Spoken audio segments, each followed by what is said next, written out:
శ్రీకాళహస్తి క్షేత్రంలో నిద్ర చేయడం అంత గొప్ప. శ్రీకాళహస్తి కన్నా కరుణామూర్తి లోకంలో ఉంటాడా? కారుణ్యామృతవర్షిణం కనవిపద్గ్రీష్మచ్చిదాకర్మటం విద్యాసస్య ఫలోదయాయ సుమన సంసేవ్యమిచ్ఛాకృతి నృత్యం భక్తమయూరమద్రినిలయం చించజ్జటామండలం శంభో వంచతి నీలకందర సదా త్వం మే మనశ్చాతకః. పరమేశ్వరుడు అన్నాడు, ఇంత గొప్ప కూర్చోబెట్టి పువ్వులు తీసిన వాడిని నేను చూడలేదురా.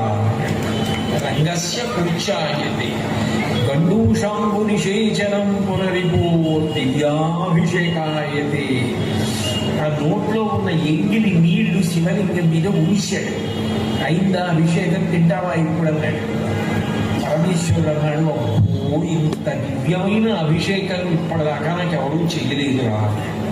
కించిత్ భక్షిత మాంసశేష కమలం, తాను ఎంగిలి చేసి ఉప్పుతో ఉన్నటువంటి మాంసం ముక్క పట్టుకొచ్చి అక్కడ పెట్టి తింటావా తినవా అని హఠం చేశాడు.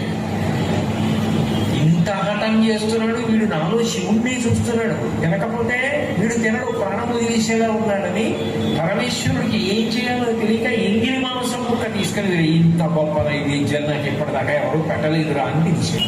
ఈ ఒక్క క్షేత్రంలో కొండ కింద పరమేశ్వరుడు ఉంటాడు, కొండ మీద కన్నప్ప ఉంటాడు. భక్తుడిని కొండ మీద కూర్చోబెట్టాడు, తాను కొండ కింద కూర్చున్నాడు.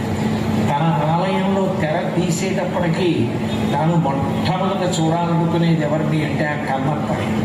ఆ కన్నప్ప అంటే ఆయనకి అంత ఇష్టం. ఆ భక్తి ఆయనకి కావలసినది కేవలము భక్తి.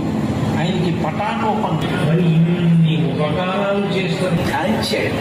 కాల్చి శరీరంలో ఎక్కడ మాంసం అయితే బాగా